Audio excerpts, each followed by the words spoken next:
लेकिन रिकवरी शायद इसलिए इस वजह से भी हुई क्योंकि जेरोम पावेल ने कल एक बयान में ये कहा कि आर्थिक हालात जो सितंबर की मीटिंग में थे उससे कुछ खास बदले नहीं है, फिर चाहे वो लेबर मार्केट के हो चाहे महंगाई के हो। तो उस वजह से बाजार को अब ये लगने लग गया है कि 2 हफ्ते बाद जो उनकी पॉलिसी होने वाली है उसमें भी ब्याज दरों में कटौती होगी 25 बेसिस पॉइंट्स की। उस वजह से रिकवरी को थोड़ा सा सहारा मिला।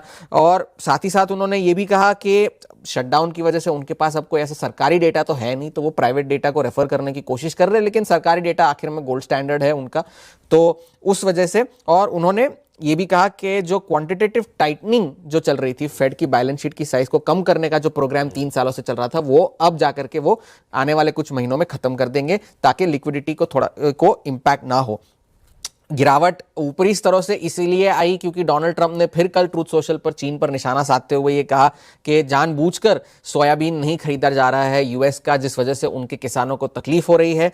और शायद वो अब ये विचार कर रहे हैं कि उनके कुकिंग ऑयल के जो निर्यात है, जो आयात इंपोर्ट करते हैं, उसको जो है टर्मिनेट कर दिया जाए। और उस वजह से भी क्योंकि इस चीप यूज्ड कुकिंग ऑयल को रिन्यूएबल डीजल बनाया जाता है उससे, और उस वजह से घरेलू किसानों को इंपैक्ट हो रहा है क्योंकि उनके जो इंपोर्ट्स थे 2024 में वो रिकॉर्ड हाइस पर थे, ये यूज्ड कुकिंग ऑयल के जो चीन से। और यूएस और चीन के अफसरों ने सोमवार को ही बातचीत की थी और उन्हें यकीन है कि ये मामला जो है सुलझ जाएगा शायद। और शटडाउन को लेकर के अभी भी जो है जारी है शटडाउन, अभी भी कोई ऐसी आसार तो नजर नहीं आ रहे खत्म होने के। आज वो डेडलाइन है 15 अक्टूबर की, जहां पे मिलिट्री और जो आर्म्ड फोर्सेस है उनके जो है वर्कर्स को पेमेंट्स मिलने वाली थी, तो आज उस पर नजर होगी। बोफा का फंड मैनेजर सर्वे अब ये कह रहा है कि 54% फंड मैनेजर्स कह रहे हैं कि टेक स्टॉक्स बहुत महंगे हैं, एआई बबल में है, और एक्सपोजर जो है यूएस मार्केट्स का वो 8 महीने के सबसे ऊंचे स्तरों पर है। तो ये तो बाजार की बात रही। चांदी पर नजर रखिएगा क्योंकि कल चांदी में बहुत शार्प स्विंग्स देखने मिले थे। $52 के जो हाई बने थे उसके बाद जाकर के वो $48 तक गिरे थे। और आज और बैंकों के नतीजे हैं और फेड के अफसरों के नतीजे हैं, तो डाउ का एक्शन तो बैंकों के नतीजों से ही चलेगा।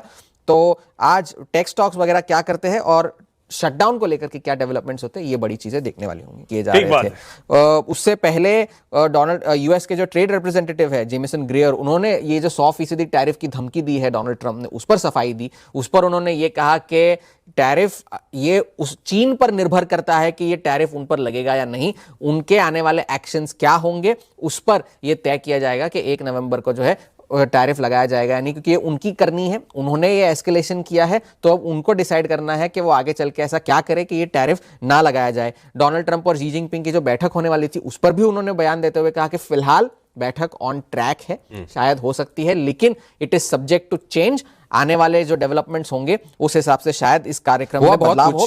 1000 पॉइंट की स्विंग कल हमें डाउ में देखने मिली, निचले स्तरों से लेकर ऊपरी स्तरों तक, और काफी वॉलेटाइल सेशन था। एक वक्त पर तो डाउ 600 अंक नीचे था और फिर जाकर के जो है 200 अंक ऊपर बंद हुआ, फिर 400 अंक ऊपर था, फिर वहां से भी गिरकर फिर 200 अंक की बढ़त के साथ बंद हुआ। ये नतीजे आ रहे थे इसलिए कुछ था पहले तो वो ट्रेड वाली अनिश्चितता तो थी ही, लेकिन नतीजे मिले जुले थे, मतलब नतीजे सारे अच्छे थे लेकिन कमेंट्री थोड़ी सी मिली जुली सी थी। पिछले कुछ क्वार्टर ऐसे ही हो रहा है, बैंक ऐसे ही हो रहा है। और गोल्डमैन सैक्स और जेपी मॉर्गन नतीजे अच्छे थे, कमेंट्री उनकी थोड़ी सी डिसअपॉइंट कर गई, इसलिए स्टॉक दोनों जो है गिरकर बंद हुए। इस वजह से डाउ में शुरुआती ट्रेड में दबाव था, लेकिन वेल्स फार्गो और सिटी के नतीजे अच्छे थे और कमेंट्री भी उनकी अच्छी थी, तो उस वजह से वेल्स फार्गो के तो मिले जुले नतीजे थे, पर उनकी जो एसेट कैप थी फेड ने जो लगाई थी वो हटा दी गई। उन्होंने फिर उसके बाद गाइडेंस दी, तो वो गाइडेंस के बाद स्टॉक 7% चला, उस वजह से थोड़ी